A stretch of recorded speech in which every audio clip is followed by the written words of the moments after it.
अस्सलाम वालेकुम नाज़रीन,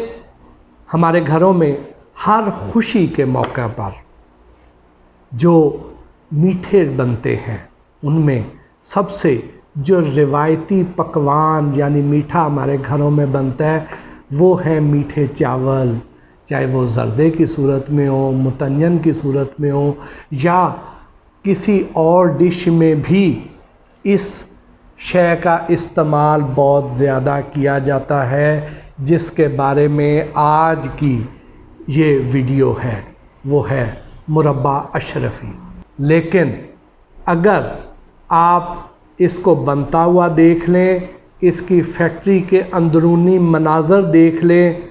तो फिर शायद आपके ख़यालात तब्दील हो जाएं। तो मुरब्बा अशरफ़ी चूँकि पेठे से बनता है, अब इन लोगों ने चूँकि बल्क में काम करना होता है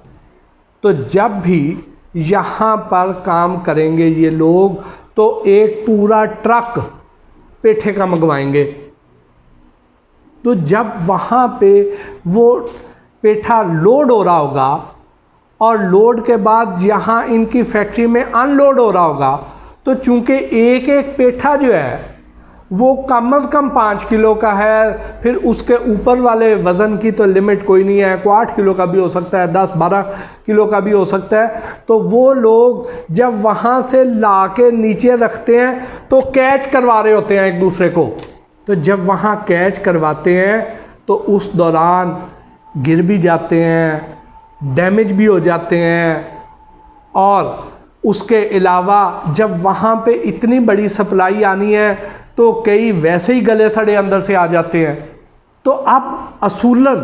तो इन लोगों को ये चाहिए कि जो जो पेठे अंदर से डैमेज हो चुके हैं, जो गल चुके हैं, जिनमें कीड़े पड़ चुके हैं, उनको उठा के साइड पे कर दें, क्योंकि जो पेठे नीचे गिरे हैं वो डैमेज हुए हैं, वो एक साइड से उन पे दबाव आ गया है, वहाँ से उनका अंदर से जो रस है वो रिसना शुरू हो गया है और ये वाले कीड़े, ये बैक्टीरियाज उनमें जाएंगे और उधर भी तेज़ी से डिके का, गलने सड़ने का अमल उधर भी तेज़ी से शुरू करवा देंगे। लेकिन बदकिस्मती से जो ज़्यादातर लोग हैं वो इन क्वालिटी स्टैंडर्ड्स का ख्याल नहीं रखते। कम से कम ये फैक्ट्री जिसके मनाज़र मैं आपको दिखा रहा हूँ यहाँ तो बिल्कुल भी रखा नहीं जा रहा इन चीज़ों का ख्याल, बल्कि इन क्वालिटी स्टैंडर्ड्स की धज्जियाँ बिखेरी जा रही हैं कि आपको इस पेठे के ढेर में जगह जगह पर गले हुए बदबूदार डैमेज पेठे नज़र आएंगे। अब उसके बाद आगे आ जाइए कि जिस जगह पे ये वर्कर्स काम कर रहे हैं, अब उस जगह को ज़रा देखिए, इन वर्कर्स की पर्सनल हाइजीन देखिए। ख़ुद भी ये लोग सफाई का ख्याल नहीं रखते हैं, गलीज़ तरीन है, और इनके टूल्स, वो छुरियाँ, ये कटर्स, ये पीलर्स, ये उससे भी ज़्यादा गलीज़ हैं। इनको तो कभी धोया भी नहीं जाता, उनके अंदर इतनी मैल कुचैल, इतने वायरस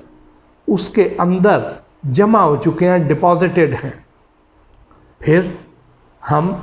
घर पे हमारे चाहे फंक्शन हो, चाहे वहाँ पे 200 लोगों का खाना हो, चाहे 500 लोगों का खाना हो, चाहे 10 लोगों का खाना हो, या घर पे हम आम जब भी कोई सब्ज़ी काटेंगे तो हम क्या करते हैं, हम अच्छी क्वालिटी की सब्ज़ी लाते हैं। अगर गली सड़ी हो तो हमारी माएँ बहनें वो उठा के बाहर फेंक देंगी। अव्वल तो वो लेती भी नहीं है, बड़ा चुन के सब्ज़ी ली जाती है, फल लिए जाते हैं फ्रूट चाट के लिए। तो उसके बाद उसको जब काटा जाता है तो बर्तन में काटा जाता है। कभी ऐसे नहीं हुआ कि हमारे घर में कोई खाना तैयार होना है, कोई सब्ज़ी कटनी है, फल कटने हैं और वो नीचे फर्श पे रख के काटे हों। अगरचे हमारे घरों के जो फर्श हैं वो साफ़ सुथरे होते हैं, लेकिन ये जो फैक्ट्री है इसके तो फर्श भी गलीज़ तरीन है और उस फर्श के ऊपर रख के काटा जाएगा तो अंदाज़ा लगाएं कि वो क्या आलम होगा कि वो जरासीम और बैक्टीरियाज किस तरीके से मल्टीप्लाई होंगे, वो गलाजत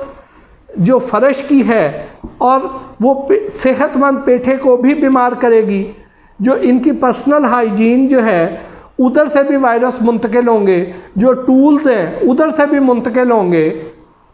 तो फिर आप देखें कि किस किस मरहले पर कितने इसमें जरासीम और बैक्टीरियाज शामिल होते चले जाते हैं। फिर बात यहाँ तक नहीं रुकती है, आगे आ जाइए। अब यहाँ पे जो पेठे काटे जा रहे हैं उसमें गले सड़े भी चलाए जा रहे हैं, क्योंकि यहाँ बदकिस्मती से अशिया को ज़ाया करने का रिवाज नहीं है, यहाँ इंसान ज़ाया कर दिए जाते हैं, क्योंकि उन्हें ये होता है कि असी केड़ा खाना है, ये तो खुद ही जो खाएगा वो भुगतेगा और साथ इतने से क्या हो जाता है। ये एटीट्यूड होता है बदकिस्मती से हमारा। अब यहाँ से जब पेठे की काशें बन गई, उसके बाद इसको आगे लेके जाते हैं जिस मशीन पर जहाँ इसको स्क्वायर शेप में इसकी डाइसिंग होनी है। अब ज़रा उस मशीन की हालत देख लीजिए, गंदी तरीन, गलीज़ तरीन, ऊपर मैल कुचैल से अटी हुई, जंग आलूद, बदबूदार ये मशीन है। अब उसमें अगर पीछे किसी मरहले पर भी इसमें कोई जरासीम और बैक्टीरिया शामिल नहीं भी हुए तो इस मशीन से वो बच के निकल जाएं तो फिर आप बताइएगा, क्योंकि यहाँ से तो हर डाइस में, हर दाने में, हर उसके पीस में वायरस और जरासीम बैक्टीरियाज यहाँ से शामिल हो के ही रहेंगे। उसके बाद इसको चूने के पानी में भिगोया जाता है, उससे धोया जाता है।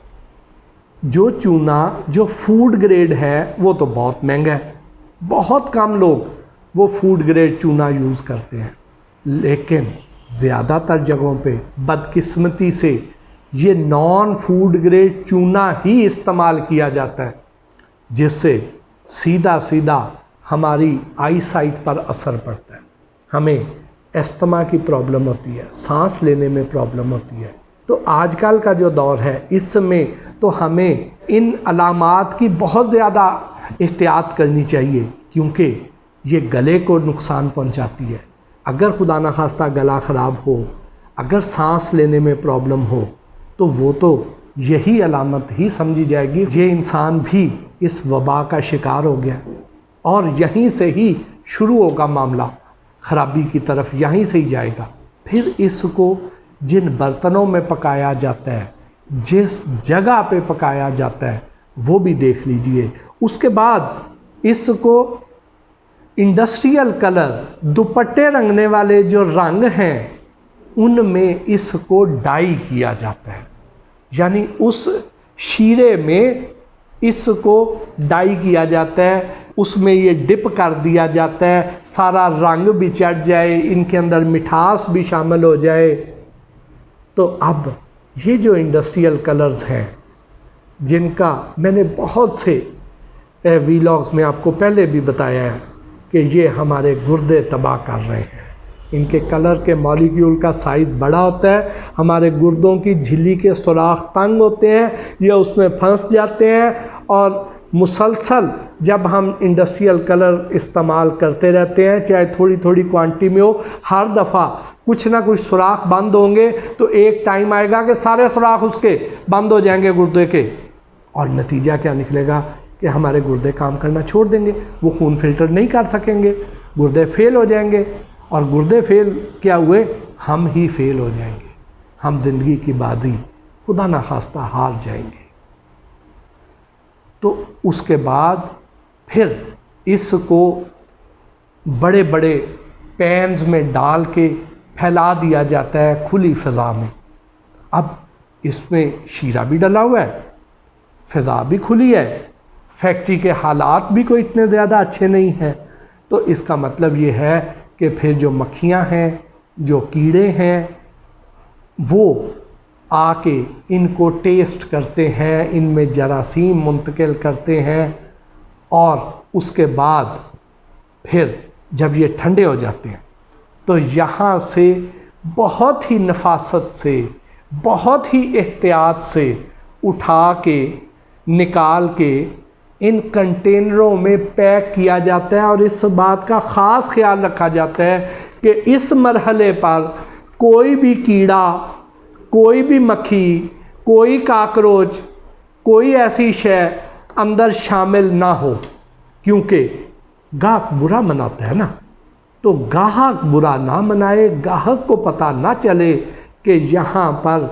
किन हालात में ये तैयार किया गया था।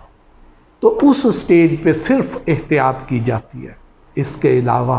बाकी मराहिल पर कतन कहीं पर भी कोई खौफ खुदा नज़र नहीं आता। बहुत सी जगहों पर बहुत ही तकलीफ़ दह सूरत हाल है। इसके साथ ही आज के इस व्लॉग से अपने मेज़बान मोहसिन भट्टी को इजाज़त दीजिए। अल्लाह निगहबान।